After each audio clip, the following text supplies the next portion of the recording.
Sana Johnson had learned long ago that invisibility was a survival skill. In the marble corridors of the Lim family mansion, she moved like a shadow, silent, efficient, unnoticed.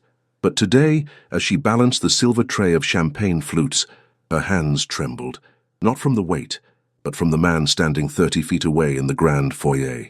Woo Jin Lim, her employer, her secret, her heartbreak. He stood with his arm draped around her. Yuna Choi, the woman who wore designer labels like armor and cruelty like perfume, the woman his family had chosen for him, the woman who represented everything Sana could never be: wealthy, connected, Korean, acceptable.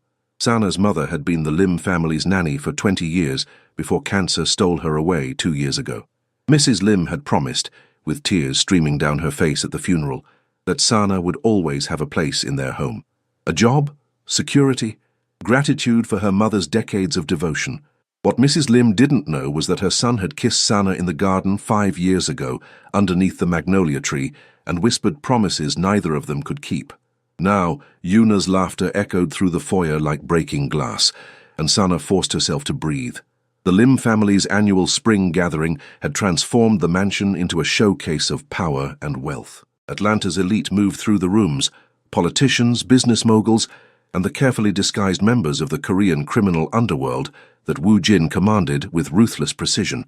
Sana navigated the crowd with practiced ease, refilling glasses and clearing plates. She'd perfected the art of being present but invisible, a skill her mother had taught her during those long summers when Sana had helped with the Lim children. "The help is so attentive here," Yuna's voice cut through the ambient conversation, sharp and intentional. "Though I suppose when your charity cases, you work harder to prove your worth." Sana's fingers tightened on the tray. She stood near the grand staircase, having just cleared glasses from a side table. Yuna held court in the center of the room, surrounded by her wealthy friends and several members of the Choi family, one of the most influential Korean families in Atlanta's underground network. Mrs. Lim, Woo Jin's mother, stood nearby, her expression flickering with discomfort. Mr. Lim, a distinguished man in his 60s who'd built his empire on both legitimate business and carefully concealed criminal enterprise, frowned slightly. Woo Jin stood beside Yuna, his face an unreadable mask. But Sana knew him, had known him since she was 13 and he was 18, home from college for the summer. She could read the tension in his shoulders, see the muscle ticking in his jaw. "Mother," Yuna continued, addressing Mrs. Lim with false sweetness, "when Woo Jin and I marry, we'll need to discuss the staff. I have standards, and I'm not sure everyone here meets them." Her gaze landed on Sana like a blade. "Take that one, for instance." Yuna gestured dismissively towards Sana with her champagne flute. "I've noticed she has a certain familiarity with the family. It's inappropriate, don't you think? The help should know their place." The room fell silent. Conversations died mid-sentence. All eyes turned towards Sana, who stood frozen, the tray suddenly impossibly heavy in her hands. Heat crawled up Sana's neck. She wanted to disappear, to sink through the marble floor.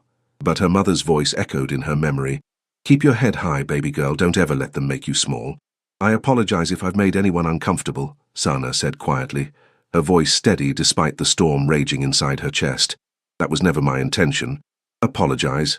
Yuna laughed, the sound cruel and crystalline. She stepped closer to Sana, her designer heels clicking against the marble. "You should be apologizing for thinking you belong here at all. Your mother was the nanny. You're just the leftover nobody knew what to do with." Mrs. Lim gasped. "Yuna, that's enough." "Is it?" Yuna turned to face the older woman, her expression hardening. "Mrs. Lim, you've been incredibly kind, but kindness can be confused with weakness. When I'm mistress of this house, things will be different. Professional. We'll hire staff who understand boundaries." She turned back to Sana, her lips curving into a smile that didn't reach her eyes. "I'm sure you'll find employment elsewhere, perhaps somewhere more appropriate for someone of your background." The words hung in the air, poisonous and deliberate. Sana felt her chest constrict, felt the weight of every eye in the room pressing down on her. She'd endured subtle racism before, the surprised looks when she spoke articulately, the assumptions about her education, the way some of the older guests clutched their purses tighter when she approached. But this was different. This was public humiliation, designed to break her. Yuna's father, Mr. Choi, watched the scene with calculating eyes. Several of his associates nodded approvingly. This wasn't just about Sana. This was Yuna establishing dominance, showing the gathered elite that she would rule this house with an iron fist. Sana's gaze flickered to Wu Jin. He stood completely still, his dark eyes locked on her face. The tiger tattoo on his neck seemed to pulse with barely contained violence. His hands hanging at his sides had curled into fists. Yuna. His voice was quiet, but it cut through the silence like a knife. Yes, darling. Yuna turned to him, her expression softening into what she probably thought was affection. Apologize to Sana. Now. The room went even quieter, if that was possible. Yuna blinked, her smile faltering. I'm sorry? You heard me. Wu Jin stepped away from her, his movements controlled but radiating danger. Apologize to her. Yuna's laugh was uncertain now, her eyes darting to her father. Wu Jin, I don't understand. She's just what? He moved closer to Yuna, his voice dropping to that lethal softness that Sana had heard him use with rivals, with men who'd betrayed him. Say it. Tell everyone what you think she is. The help, Yuna said, but her confidence was cracking. She's staff. I was simply establishing appropriate boundaries for when we're married. We're not getting married. The words detonated like a bomb. Mrs. Lim made a small sound of shock. Mr. Choi's expression darkened dangerously. Yuna stared at Wu Jin as if he'd slapped her. What did you say? Yuna's voice shook. Wu Jin turned away from her, his gaze finding Sana across the room. In his eyes, she saw everything they'd never been able to say out loud. 5 years of stolen glances, accidental touches, conversations that lasted too long in empty hallways. I said we're not getting married. Wu Jin crossed the room toward Sana, each step deliberate. Because I'm in love with someone else. I've been in love with her for 5 years, and I'm done pretending otherwise. He stopped in front of Sana, so close she could smell his cologne, cedar and something darker, something that made her knees weak. His hand came up, gentle despite the violence she knew it was capable of, and his fingers brushed her cheek. I'm in love with Sana, he said, loud enough for everyone to hear. I have been since she was 23, and told me I was an arrogant asshole who needed to stop treating people like chess pieces. A shocked laugh escaped Sana, despite everything, the memory surfacing. She'd been so angry at him for firing one of the gardeners without cause, had cornered him in his study and unleashed her fury. Wu Jin, she whispered, what are you doing? What I should have done years ago. His thumb traced her jawline, and the tenderness in his touch made her eyes sting with tears. Choosing you, publicly, completely. He turned to face the room, his arm sliding around Sana's waist, pulling her against his side. She could feel his heart pounding against her shoulder, could feel him trembling with adrenaline. Sana Johnson is not the help, Wu Jin announced, his voice carrying to every corner of the room. She's the woman I love. She's brilliant, compassionate and stronger than anyone in this room. Her mother gave 20 years of her life to this family, and Sana has given us 3 years of hers. She deserves respect, gratitude and— His gaze locked on Yuna, who stood pale and shaking with rage. An apology from anyone who thinks she's less than extraordinary. The silence shattered. Mr. Choi stepped forward, his expression glacial. Wu Jin, you will retract that statement, immediately. No. Wu Jin's arm tightened around Sana's waist. I won't. You're making a mistake. Mr. Choi's voice carried the weight of threat. The arrangement between our families was never my arrangement, Wu Jin interrupted. It was my father's ambition and your political maneuvering. I never agreed to it. Mr. Lim moved forward, his face flushed. Son, think about what you're doing. The Choi family controls half the port operations in Savannah. Their connections to the city council, the police department. I know what they control, father. Wu Jin's tone held no warmth. I also know that this family existed before the Chois, and will exist after them. Yuna finally found her voice, shrill and breaking. You're throwing away everything for her for a— Careful. The single word from Wu Jin stopped Yuna mid-sentence. Very careful what you say next. Sana's mind spun. This couldn't be happening. Wu Jin was destroying alliances, burning bridges that took years to build, for her, because of her. I need air, she managed, trying to pull away from him. His grip loosened immediately, but his eyes searched her face with desperate intensity. Sana, I need a moment. Please. She fled, through the crowd that parted for her like water, up the grand staircase, down the familiar corridor to the kitchen staff's break room, her sanctuary, her mother's sanctuary. Sana collapsed onto the worn sofa, her hands shaking violently. The door burst open moments later. Mrs. Lim entered, her face creased with concern. Sana, sweetheart. The older woman sat beside her, taking her trembling hands. Breathe. Mrs. Lim, he just destroyed everything. He chose you, Mrs. Lim corrected gently. There's a difference. Sana looked up at her, confusion and fear warring in her chest. You're not angry. Angry? Mrs. Lim's laugh was soft and sad. Oh, child. I've watched my son fall in love with you for years. I've seen the way he lights up when you enter a room, the way he finds excuses to be wherever you are. I've watched you both suffer in silence, thinking you were protecting each other. Tears spilled down Sana's cheeks. Your husband wanted him to marry Yuna, the Choi family. My husband wants many things. Mrs. Lim's voice turned steely. But Wu Jin is right. We built this empire on our own terms. We don't bow to threats. The door opened again. Wu Jin stood in the threshold, his white shirt slightly rumpled, 4 buttons undone in a way that revealed the strong column of his throat and the edge of his tiger tattoo. His hair had fallen across his forehead, and his eyes, his eyes were raw with emotion. Mrs. Lim, he said quietly, may I have a moment with Sana? His mother squeezed Sana's hand once, then stood. Don't let her run, Wu Jin. She has a habit of sacrificing herself for others. When they were alone, Wu Jin crossed the small room and knelt in front of Sana, his hands resting on her knees. The position, this powerful, dangerous man on his knees before her, made her breath catch.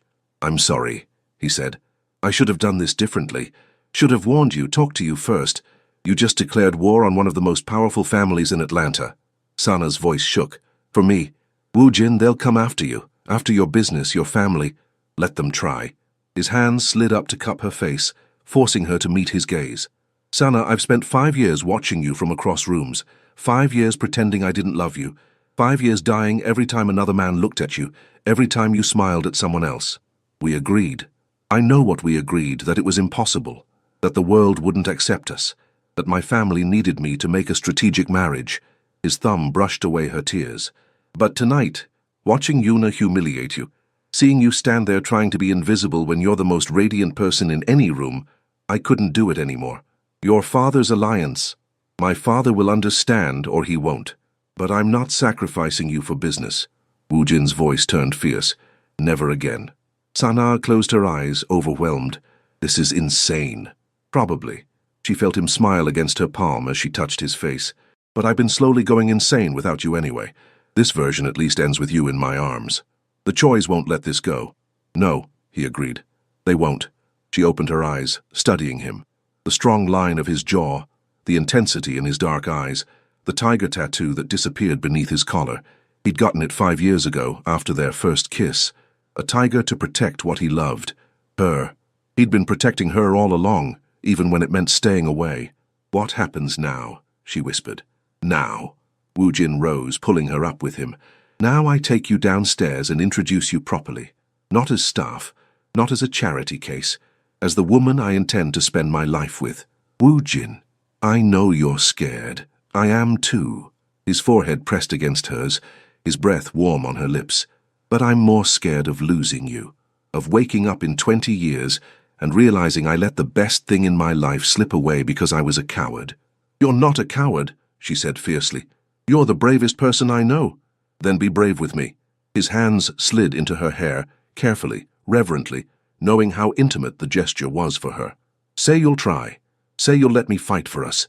Sana thought of her mother, who'd always told her to know her worth, who'd raised her to never settle, never shrink, never apologize for taking up space in a world that wanted her to disappear. She thought of 5 years of stolen moments. 5 years of loving him in secret. 5 years of pain. Maybe it was time for something different. Okay, she breathed. Okay, yes. Wu Jin's kiss was gentle at first. A question, a promise. Then she gripped his shirt, pulling him closer, and he groaned against her mouth. 5 years of restraint shattered. His hands tightened in her hair, his body pressing her back against the wall as he kissed her like she was oxygen and he was drowning. When they finally broke apart, both breathing hard, Wu Jin rested his forehead against hers again. Eji, he whispered. I love you, Sana. I love you too. Downstairs, chaos waited. Angry families, broken alliances, threats and consequences. But in this moment, in this small room where her mother had once taken her breaks, Sana felt something she hadn't felt in years. Hope. They descended the stairs together, fingers intertwined. The party had dissolved into clusters of intense conversations. The Choi family stood near the entrance, a wall of expensive suits and cold expressions. Mr. Lim argued quietly with Mr. Choi, while Mrs. Lim spoke with several of the other Korean families in attendance. Yuna sat on a velvet chair, her mother beside her, both women radiating fury. When Woo Jin and Sana appeared, conversation stopped mid-sentence. "There he is, Mr. Choi announced, his voice carrying false joviality that didn't match the ice in his eyes. "Woo Jin, I believe you and I should speak privately, man to man." "Anything you have to say to me can be said in front of Sana," Woo Jin replied evenly. Mr. Choi's smile never wavered, but something dangerous flickered in his gaze. "Very well. Let me be direct. Your family's operations rely heavily on certain permissions, port access, distribution channels, political protection. Many of these channels run through my family's territory. Are you threatening me, Mr. Choi?" "Threatening? No." Mr. Choi spread his hands in a gesture of false innocence. "I'm simply reminding you of reality. Business relationships are delicate. They require trust, respect, and honor. When someone breaks their word, breaks an engagement that was agreed upon by both families, it raises questions about their reliability." Woo Jin's jaw tightened. Sana felt his fingers flex around hers, felt the barely leashed violence in his frame. "I never agreed to the engagement," Woo Jin said carefully. "My father and you discussed possibilities. Nothing was finalized." "Woo Jin," Mr. Lim started, but Woo Jin cut him off with a look. "Father, with respect, this is my decision." "Your decision affects the entire family," Mr. Lim countered, frustration evident. "Sana, you're a lovely girl. Your mother was invaluable to us. But you must understand the position this puts us in." Sana stepped forward, her voice steady despite her racing heart. "Mr. Lim, I never wanted to cause problems for this family. If my leaving would—" "No." Woo Jin pulled her back against his side. "That's not an option." "How touching." Yuna spoke for the first time, her voice dripping venom. She stood, smoothing her dress. "The maid and the prince. Very romantic. Very stupid." "Yuna," her mother warned. "No, mother. Let's speak plainly." Yuna's gaze fixed on Sana with pure hatred. "You think this will last? You think he'll actually choose you over his family's empire? Over his responsibilities? You're a fantasy, sweetheart. A phase. And when reality sets in, when his businesses start collapsing, when his allies turn away, when his family resents him, he'll realize what a mistake he made." "That's enough," Mrs. Lim interjected sharply. "Is it?" Yuna laughed bitterly. "Mrs. Lim, you've always been kind to me. Let me be kind to you now. This woman," she gestured dismissively at Sana, "will destroy your family, not because she means to, but because the world won't accept her here. Atlanta's elite won't accept her. The Korean community won't accept her. And eventually Woo Jin will resent her for it." Silence fell. The words struck deep, because they contained a grain of truth that Sana had feared for 5 years, that loving Woo Jin meant watching him lose everything. "You're wrong, Mrs. Lim said quietly. All eyes turned to her. "You're wrong because you assume my son's worth is defined by business alliances and social acceptance, that his value comes from marrying the right family and maintaining appearances." She crossed to stand beside Woo Jin and Sana, her chin raised. "I taught my children that honor means keeping your word, protecting the vulnerable, and standing by the people you love. Woo Jin has shown more honor tonight than in years of strategic negotiations and political games." "Mrs. Lim," Mr. Choi began. "I'm not finished." Her voice, though soft, commanded attention. "The Choi family has been a valued ally, but allies don't issue ultimatums. They don't threaten. And they certainly don't abuse young women in our home simply to assert dominance." Mrs. Lim's gaze swept the room, landing on each family present. "My family came to America with nothing.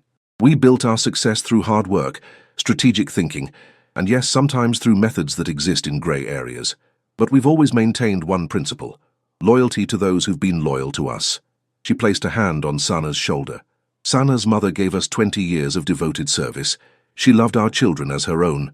She asked for nothing but the opportunity to provide for her daughter. When she was dying, I promised her that Sana would always have a place in this family. I intend to keep that promise, not as an employer but as someone who will become family." Mr. Lim stared at his wife, surprise evident on his face. Then, slowly, something shifted in his expression. He looked at his son, really looked at him, and seemed to see past the strategic asset to the man beneath. "You're certain about this?" Mr. Lim asked Woo Jin. "Absolutely certain?" More certain than I've been about anything, Wu Jin replied without hesitation. Mr. Lim nodded slowly. He turned to Mr. Choi. Then it appears we have a problem. Because I won't sacrifice my son's happiness for business. We'll find another way forward. Mr. Choi's expression darkened. You're making a grave error, Lim. Perhaps, but it's my error to make. This isn't over, Mr. Choi warned. He gestured to his family. We're leaving. But understand, the Choi family does not forget disrespect, and we certainly don't forget broken agreements. As the Choi family swept toward the exit, Yuna paused beside Sana. Her voice dropped to a whisper meant only for Sana's ears. Enjoy it while it lasts, because when this all falls apart, and it will, he'll hate you for it, and you'll hate yourself even more. Then she was gone, leaving behind a wake of tension and unspoken threats. The remaining guests departed quickly, leaving only the Lim family and a few trusted associates. In the sudden quiet, Sana felt the weight of what had just happened crash over her. Wu Jin had chosen her. His family had defended her. But at what cost? Sana. Mr. Lim's voice was gruff. A word, please. Wu Jin stiffened beside her, but his father waved him off. Alone, son. They moved to Mr. Lim's study, a room Sana had cleaned countless times, but never entered as anything other than staff. Mr. Lim poured 2 glasses of whiskey, handing her one. I loved my wife's nanny like a sister, he said without preamble. Your mother was family to us. When she died, a piece of this house died with her. Sana's throat tightened. I should have paid more attention, Mr. Lim continued. Should have noticed what was happening between you and Wu Jin. Should have addressed it years ago, before it reached this point. Mr. Lim? He held up a hand. I won't lie to you, Sana. The Chois are dangerous. Their influence runs deep. Cutting ties with them will cost us. Financially, politically, possibly in ways we haven't yet anticipated. Fear coiled in Sana's stomach. Then maybe... But, Mr. Lim interrupted, his eyes meeting hers. I've built one empire. If necessary, I'll build another. What I won't do is force my son into a loveless marriage and watch him become the kind of man who values power over people. He raised his glass. Welcome to the family, Sana. Officially this time. 3 weeks later, the Choi family's retaliation began in earnest. 2 of Lim's shipping contracts mysteriously evaporated. City inspectors descended on their warehouse operations, finding violations that had never existed before. Business partners who'd been allies for years suddenly became unavailable for meetings. Wu Jin worked 18-hour days, shoring up defenses, calling in favors, negotiating new deals. Sana watched him slowly exhaust himself, guilt eating at her with every passing day. She'd moved into the mansion properly now, not as staff, but as Wu Jin's partner. Her old staff quarters had been transformed into a guest room. She now slept in Wu Jin's suite, in his massive bed, wrapped in his arms when he actually made it home to sleep. But the joy she'd expected felt tainted by the chaos surrounding them. One evening, Sana sat in the mansion's library, staring at the Atlanta skyline through floor-to-ceiling windows. Behind her, the door opened. You're brooding again, Mrs. Lim said gently, settling into the chair beside her. I'm destroying your family's business, Sana replied flatly. The Chois are destroying our business. There's a difference. A difference that wouldn't exist if Wu Jin hadn't chosen love over strategy?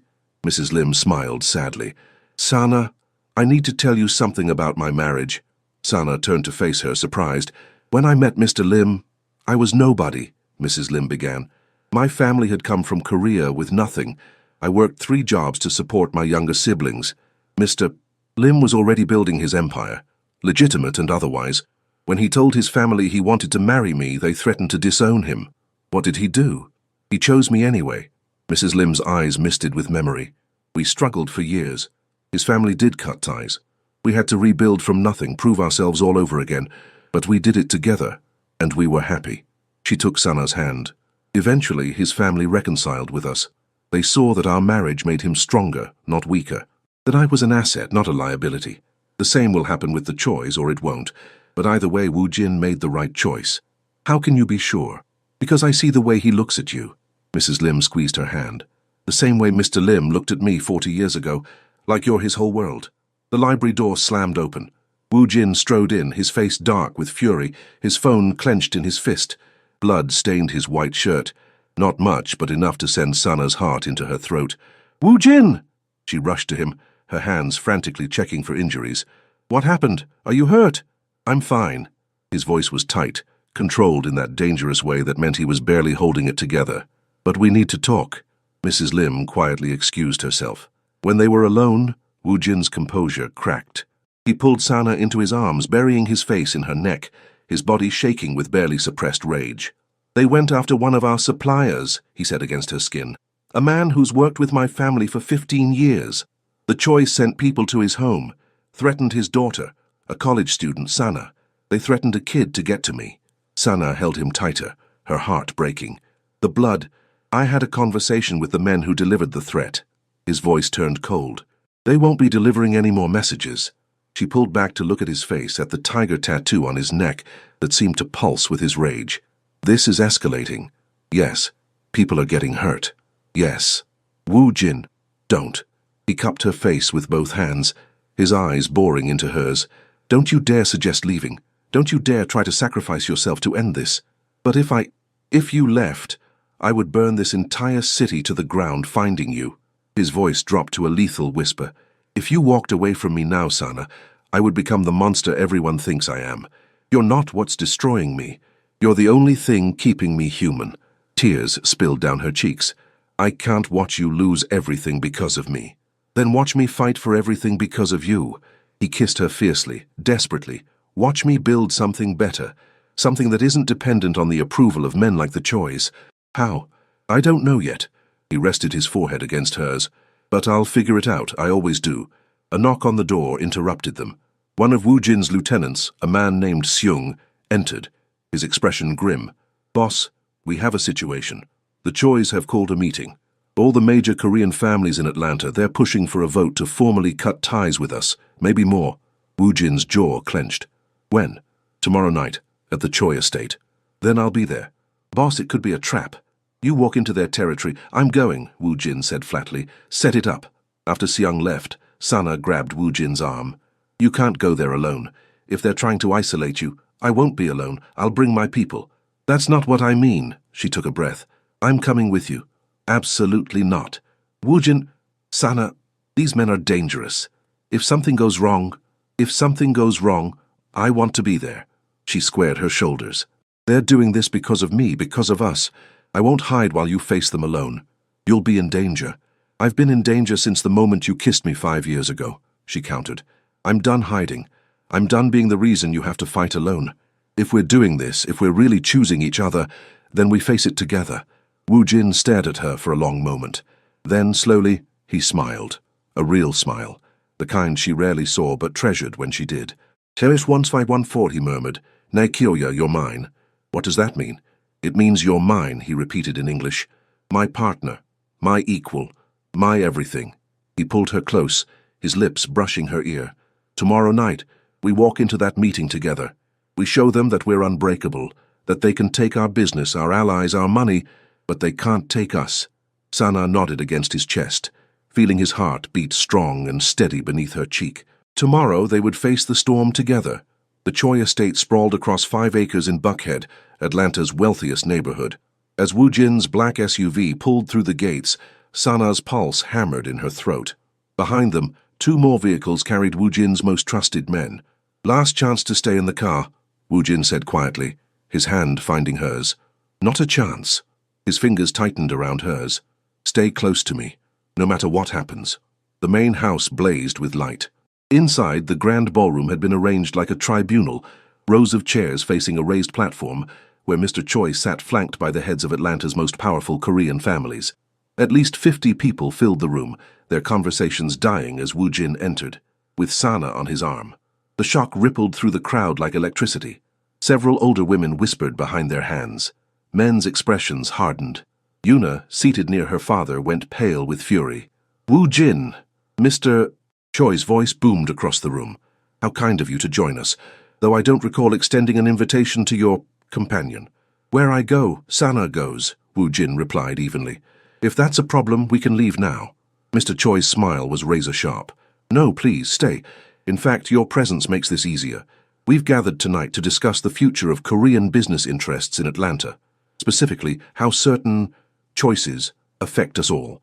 He stood, addressing the room. "The Lim family has been a valued part of our community for decades, but recent events have raised concerns. When personal desires override community welfare, When inappropriate relationships threaten our carefully maintained alliances, we must respond. Wu Jin's jaw clenched, but he remained silent. Therefore, Mr. Choi continued, I'm proposing a formal resolution.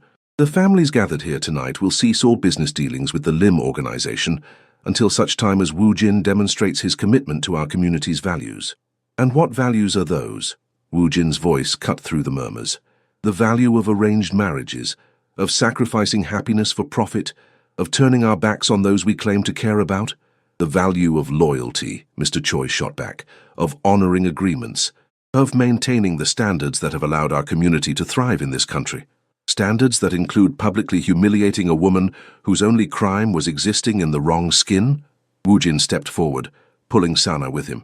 Let's be honest about what this is really about. You're not angry that I broke an engagement that was never formally agreed upon. You're angry that I chose a black woman over your daughter. Gasps echoed through the room. Yuna stood abruptly, her face flushed. How dare you? Mr. Choi began. How dare I? Wu Jin's voice rose. How dare you? You invited me here to threaten my family's livelihood, to force me into line through economic warfare. And you're doing it because you can't accept that I love someone you don't approve of. He turned to address the entire room. I've known most of you my entire life. You came to my father's house for dinner. You celebrated holidays with us. You're supposed to be community, family. His hand tightened around Sana's. Sana's mother worked for my family for 20 years. She loved us, cared for us, never asked for anything in return. When she died, we promised to take care of her daughter, and we failed because we made Sana invisible. We let her serve us, clean up after us, exist in the margins of our lives without ever truly seeing her. Sana's eyes stung with tears. But I saw her, Wu Jin continued, his voice softening. I saw her strength when she worked 3 jobs to put herself through college. I saw her compassion when she stayed up all night caring for my mother during her surgery. I saw her courage when she stood up to me, and told me I was wrong. He turned to face her, his eyes glistening. I saw her beauty, her brilliance, her grace, and I fell in love with all of it, with all of her. Looking back at the crowd, his expression hardened. So yes, Mr. Choi, I broke your arrangement, and I'd do it again, because loving Sana is the best decision I've ever made, and I won't apologize for it. Silence blanketed the room. Then, unexpectedly, someone began to clap. Mrs. Lim stood in the back of the room, her applause steady and deliberate. Mr. Lim rose beside her, joining in. One by one, others stood. Not all, but enough. Younger couples, families who'd immigrated more recently, people who'd felt the sting of discrimination themselves. Enough, Mr. Choi snapped, but the tide had shifted. An older woman, Mrs. Han, whose family controlled several restaurants in Koreatown, stood and addressed the room. My daughter married a white man 15 years ago. Some of you stopped speaking to me, stopped doing business with my family, but they're happy and they've given me beautiful grandchildren. She looked at Mr. Choi. We came to America for opportunity, for freedom, and now you want to police who our children love? We're better than this. More voices joined hers. Not everyone, but a growing chorus of dissent.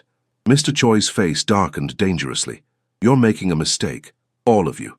The Choi family will remember, is that a threat?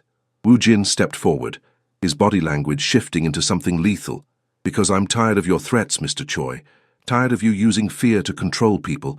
Tired of you hurting innocent people to get to me. Wu Jin, Sana whispered, sensing the violence coiling in him. He glanced back at her, and his expression softened fractionally. Taking a breath, he turned back to Mr. Choi. I'm offering you a choice, Wu Jin said, his voice deadly calm. Accept that your daughter and I will never marry.